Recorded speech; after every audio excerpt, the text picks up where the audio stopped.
जय बालाजी दोस्तों, आपका राजनीति टॉक के चैनल में स्वागत है। तो जैसा कि आपने पिछली क्लास में पढ़ा था, हमने राज्यसभा की शक्तियों के बारे में। आज हम पढ़ेंगे संसद की शक्तियां क्या है।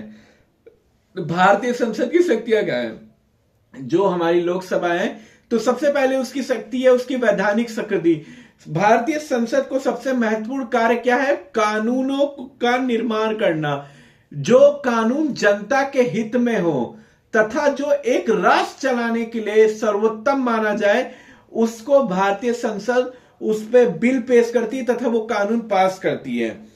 अब पर उनको क्या विषय, वो जो संसद और संविधान में जो विषय ही दिए गए उन पे ही उनको सिर्फ कानून बनाने का अधिकार है। जैसे एग्जांपल के लिए उनको, जैसे संसद में केंद्र सूची पे, मैंने आपको बताया था केंद्र सूची, राज्य सूची, समवर्ती सूची।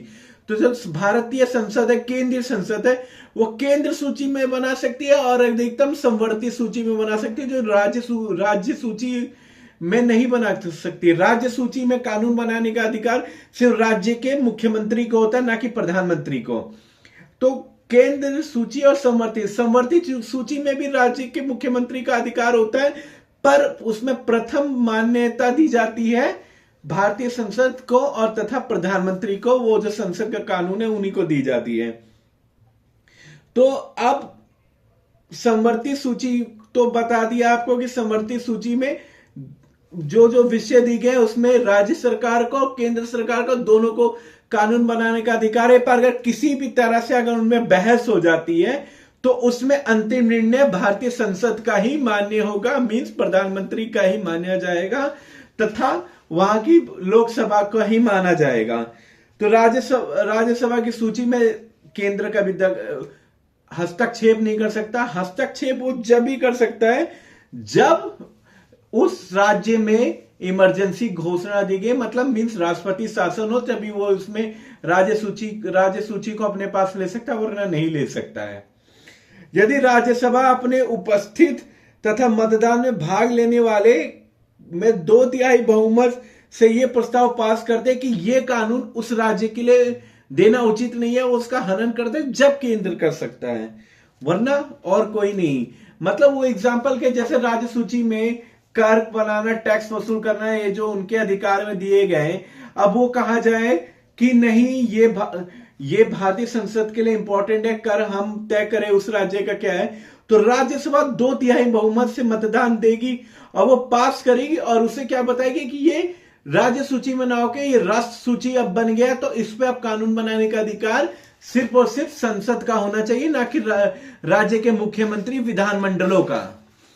तो ये हो गया। और दूसरा वित्तीय अधिकार, संसद को कानून बनाने का वित्तीय, मतलब जो भी फाइनेंशियल कंटेंट, भारतीय संसदीय सरकार की स्थापना ही मींस जो वित्तीय सहायता, जैसे पुराने जमाने में राजा महाराजा होते थे तो वो शासन कैसे चलाते थे, क्योंकि अपना वित्तीय स्थिति मजबूत करके, क्योंकि अगर अपना मनी बैलेंसिंग अगर कंट्रोल रखेगी तभी राज्य चल पाएगा। जैसे हम घर में क्या है, हमारे घर में सबकी अलग अलग प्रकार की सैलरी है, तनख्वाह है, तो हम क्या करते हैं, पूरे महीने का एक बजट बनाते हैं और उस पे कहते हैं कि हमारा 2000 रूम का है, 3000 पढ़ाई का है, 4000 खाने पीने का, ये एक मीन्स बजट बनाते हैं हम घर का।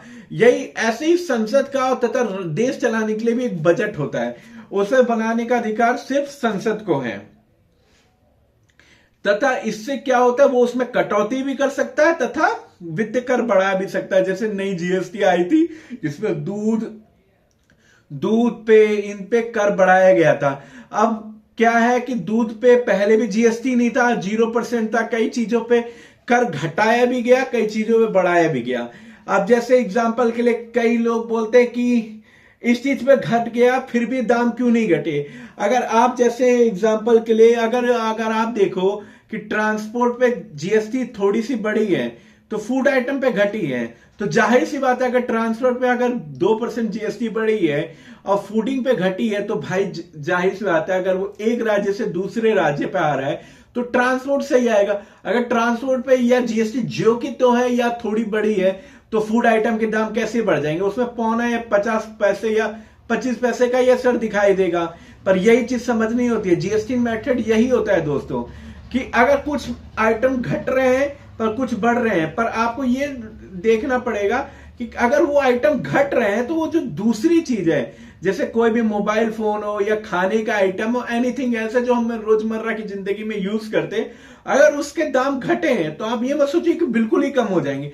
आप ये सोचो उससे संबंधित जो चीजें हैं उनके भी दाम घटे हैं क्या, क्योंकि बेसिकली ये चेन सिस्टम है। अब कोई भी फूड आइटम आता है तो जाहिर सी बात है कि हम दिल्ली में रह रहे हैं, गुड़गांव में रह रहे हैं, तो हर चीज तो यहाँ अवेलेबल नहीं है, कुछ चीजें बहुत दूर से आती हैं, तो भाई जाहिर सी बात है वहां का भी तो टैक्स लगेगा।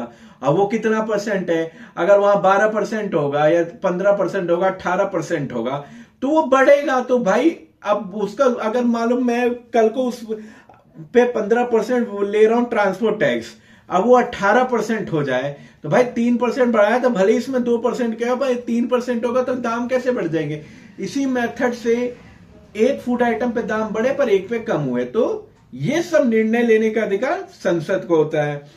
कार्यपालिका पर नियंत्रण का अधिकार, कार्यपालिका क्या है, संसद में पूरा संसद एक हिस्सा है और उसका कार्यपालिका है, जिसमें हमारी प्रधानमंत्री जी, वित्त मंत्री, गृह मंत्री, रक्षा मंत्री, शहरी विकास मंत्री, सड़क परिवहन मंत्री, रेल मंत्री, स्वास्थ्य मंत्री, ये सब इसके अंतर्गत आते हैं। और तथा ये कार्यपालिका पे संसद पूरी तरह से नियंत्रण करती है तथा उनको संसद की हर बैठक में अपने कार्य का लेखा जोखा देना पड़ता है। और सबसे चौथा सबसे है कि संविधान में संशोधन का अधिकार भी सिर्फ और सिर्फ संसद को मिलेगी। संशोधन मीन्स नहीं कि पूरा संविधान बदल देना, मीन्स जो अब क्या है कि कुछ नियम आज के जमाने में वो अच्छे हैं पर कल को वो अच्छे ना हो, क्योंकि अगर आज हम ये नियम बना रहे कि हम ये चीज करेंगे, यह कानून हमारा सुबह 5-4 बजे उठना है, अब किसी को 5 ही बजे उठने की आदत है तो क्या कर सकते हो, किसी को तो ये जोर जबरदस्ती लगेगी। पर अच्छी भी है, कुछ कुछ आदतें बुरी भी हो जाती है, पर उन्हीं को सुधारने के लिए संशोधन किया जाता है। कई नियम बहुत पहले बहुत अच्छे थे पर आज के जमाने में वो बहुत बुरे हैं।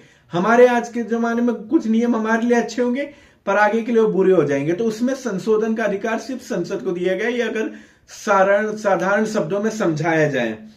निर्वाचन संबंधी कार्य संसद करती है। अब जब चुनाव होंगे तो चुनाव कौन कराएगा, चुनाव आयोग कराएगा, पर जब चुनाव आयोग संसद भंग होगी या संसद में जब चुनाव होगा, संसद का कार्यकाल पूरा होगा, तभी तो चुनाव संबंधी कार्य करवाएगा वो। तो संसद का सदस्य जो राष्ट्रपति होता है तथा उपराष्ट्रपति के चुनाव में भाग कौन लेता है, वो भी संसद के द्वारा मनोनीत सदस्य लेते हैं। और राष्ट्रपति का चुनाव कौन करता है, संसद के दोनों सदनों के अध्यक्ष। न्याय, और उसमें आगे न्याय संबंधी कार्य, राष्ट्रीय नीति और राष्ट्रीय के नियमों को निर्धारण करना, ये सब के सब अधिकार संसद को दिए गए। अब इसकी आलोचना किस प्रकार है, अगर इसकी आलोचना आप देखी जाए तो इसमें दोष क्या है, इसकी दोष क्या है, संसदों की अनुपस्थिति, संसदों में बैठकों की कमी, असाधारण व्यक्तित्व वाले संसद के सदस्य हो गए, या कुछ आप ये देख लो कुछ दोष रूप वाले जिन पे कुछ आरोप है वो भी इनके सदस्य हो गए, अड़ियल प्रकृति के सदस्य। इसके बारे में मैं आपको डिटेलिंग में पढ़ाऊंगा कि किस किस प्रकार से संसद में दोष रूपिण भी कहते हैं, जो कहते हैं यार संसद तो बेकार है, इसमें कुछ मतलब अच्छा नियम नहीं आता। क्यों, क्या क्या है जिससे भारतीय संसद में एक दोष रूपण कार्य प्रणाली में कि दोष है कि भाई ये चीज बेकार है, और क्यों है इसके बारे में अब मैं पढ़ाऊंगा आपको अगली क्लास में। तो प्लीज मेरे इस चैनल को सपोर्ट कीजिएगा, सब्सक्राइब कीजिएगा और बेल आइकन दबा के लाइक कीजिएगा। ये आपसे मेरी रिक्वेस्ट है, और प्लीज मेरे चैनल को सपोर्ट कीजिए और धीरे धीरे आगे बढ़ाइए दोस्तों। प्लीज मेरे चैनल को सपोर्ट कीजिए। जय बालाजी दोस्तों, जय बालाजी।